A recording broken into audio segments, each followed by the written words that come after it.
Jhye, how much of a dream was that, mate, after 2.5, almost 3 years fighting those shoulder injuries? Just how much of a dream was it to do what you did today? Oh, more of a relief than anything, especially after the first innings, having a bit of a tough time of it out there to come out again and most importantly get the win. It's nice to make a contribution as well, but there's no better feeling than a test win. Just on a personal note, mate, can you just talk us through how, I guess, difficult those couple of years were, especially, I guess, when you'd done the shoulder, come back, and then had to go in for another surgery? Just, I guess, how challenging that was from a mental point of view, trying to get back to this level. And was this always the driving force to get back to this point right now? Yeah, no doubt. It's obviously less than ideal. It probably didn't hit me straight away when I did my shoulder. I thought probably it was a little naive in thinking that it wasn't going to be that long. I wouldn't need surgery, et cetera, et cetera. But I think one thing that helped me through that was I always had something to aim for. I think after I first did it, there was a World Cup 9 or 10 weeks away. I think it was an Ashes year as well. So there was always something to aim for, whether or not it was those two things or Shield cricket or just playing for WA, club cricket, whatever. There was always something to aim for. So it gave me something to keep an eye on. But no doubt there were periods throughout that time that I thought, sort of questioned whether or not I'd get back to how I was playing before. Questioned the process a little bit, as you do naturally in rehab scenarios. But look, I mean, to be out there playing Test cricket again, no better feeling.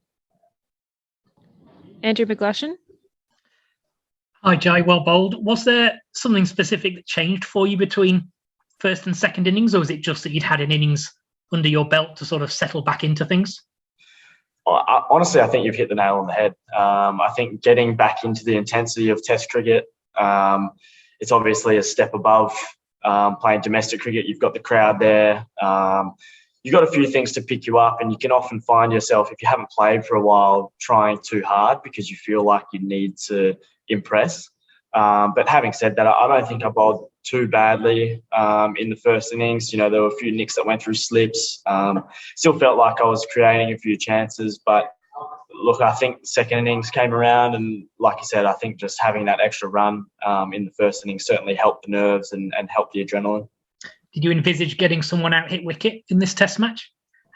No, not particularly, but I'll take it. That's for sure. Look, I mean, it's certainly not in the plan. Just trying to nick him off, I guess. And I was certainly shocked. I wasn't sure. I was watching the ball go out to Nathan Lyon at point, and the crowd sort of started getting a little louder, thinking that he potentially misfielded or something like that. But look, yeah, I'll take it. Thanks, Jhye. Alex Malcolm. Well, Jhye, Steve Smith mentioned that in between innings you made the adjustment. You guys were obviously pushing to bowl fuller in the first innings and try and hit the top of the stumps. You said second innings you wanted to start a little bit back of a length and then adjust your length as you went. Can you talk us through that thought process? I know you're someone who thinks a lot about how you want to work your way through a spell. Yeah, definitely. The first innings we were encouraged to pitch the ball up. We saw that the English guys probably bowled a little bit too short, and that was the feedback coming back from us that we needed to pitch the ball up. I think for me, on a personal level, I probably started a little too full and didn't give myself a chance to get it in the right area. I sort of started too full and then struggled to bring it back a little bit and get into a rhythm. Whereas I think second innings, I probably started a little bit back of a length and allowed myself to sort of creep up a bit more and get into a bit more of a rhythm. So it was certainly spoken about, and especially in the second innings, we definitely gave ourselves a chance. Thanks, mate. Dan Braddock. G'day, Jhye. Just a question about specifically, I guess, the end of Test matches, like day 4 and 5, fourth innings.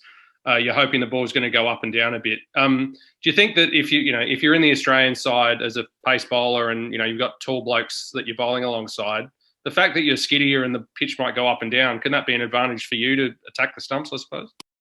Yeah, no doubt. We've got someone like Greeny who feels like he can get the most bounce. He feels like I don't know if you guys have seen the flingers in the nets that the coaches use. He feels like that's what it feels like to face. Just that extra height from Greeny. You know, he offers that sort of variation. Got Starkey bowling 145. You know, it's just another string to the bow, I guess, for the team to have different variations for different scenarios of the game. But I mean, if my job is to hit the stumps, then that's what I'm going to try and do. And I feel like I was a lot better at that today. But yeah, I certainly agree that potentially being a little bit skiddier on wickets that may go up and down may be an advantage for sure.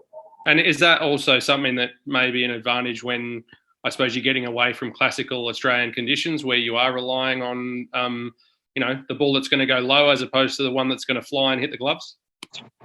Yeah, I think so. I think moving forward, we've seen the MCG be a little flat at times. I know that they've made an adjustment this year, and it's been quite green. So we'll see what happens when we go there. Somewhere like SCG as well, I think could be an advantage on day 4 and 5 when it starts to go up and down, or if it's spinning and the pace balls aren't getting much variation. Look, I think release height is important. I think, two sides where I'm a lot shorter, but also someone like Greeny can find something out of a pretty dead wicket. I think having those variations in the team is very important. Thanks, Jhye. Jono? Cheers. Congrats, Jhye. Well bowled. 2 out of your 3 tests now have been pink ball. How are you finding the format, and how do you enjoy bowling with the pink ball? Yeah, I've really enjoyed it. There's certain parts of the day that you might feel out of the game or not much is happening, and then all of a sudden things can start happening. We probably didn't see the ball swing as much as we thought we would this test. But look, having said that, there were certainly periods throughout the day or the game that momentum shifted, and I think that's the beauty of pink ball cricket. You never completely feel out of the game. So yeah, I've been really enjoying it.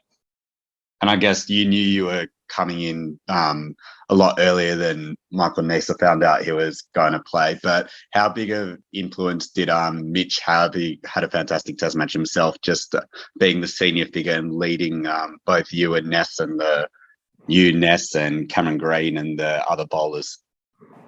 I think it was very obvious. You can see that the way that he bowled, I think he took 6 for 80 or something for the test match, which is an outstanding effort. I think you could just see the way that he bowled and the sort of presence that he had out on the field. You could tell that he was really taking that role in his stride. And I think it helped him to really nail in the opportunity to be that senior bowler.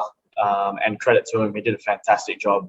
He was amazing. He's always really supportive of fellow fast bowlers. I know the few games that I've played with him, he's been really supportive and makes sure that he goes out of his way to make sure that you're doing well and, making sure that have got your plans clear and everything like that. So credit to Mitch. He's done a fantastic job this test.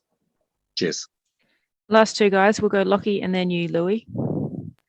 Thanks, Lucy. Congrats, Jhye. Obviously, that's a really tough last session then when you're bowling to a guy like Jos who's faced 200 balls. He's striking at, I think, 12 it finished up as. What's going through your mind in terms of how you're going to get him out? I mean, obviously, no one could have foreseen how he got out, but did you have a plan, or was it just trying to bowl your best deliveries each delivery? It was just about trying to bowl your best ball, hit the stumps and try and bring in as many dismissals as possible. And like I said, we didn't really foresee a hit wicket. But look, I mean, hit the stumps, try and bring in caught, LB, bowled, every possible dismissal. But look, credit to Jos, he batted really, really well. To face that many balls is a credit to anyone to be able to put that sort of mentality in place and get the job done that the team needed. But look, it's just about trying to stick to your guns and not get too carried away. I think those sort of situations you can try way too hard and try too many things, and then the game ends up getting away from you. So keep things as simple as possible when stuff like that happens. And that wicket to remove Chris Wokes, obviously getting that new ball in the second session, how important was that, and how perfect delivery did that feel when you saw it hit the top middle?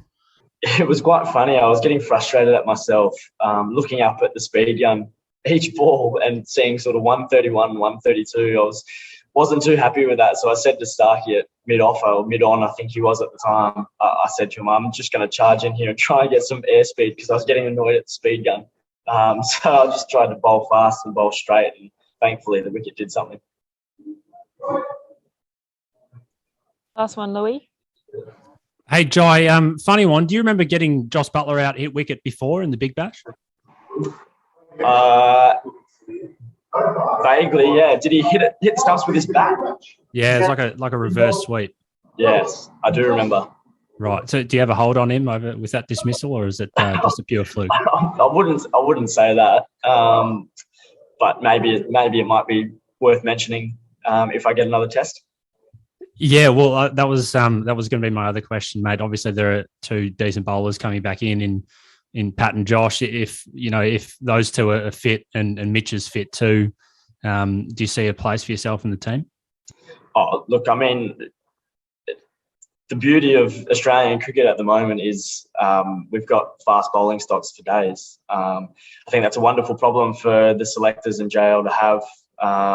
Whatever happens. I mean, I had an unfortunate first innings and then bowled a little bit better second innings. So whatever happens. I'm happy to go either way. As long as we're winning, then that's all we can ask for. Good one. Thanks, Jhye. Cheers. Thanks, guys. We'll wrap up. Thanks for joining us, Jhye. Thank you. Thank you, Jhye.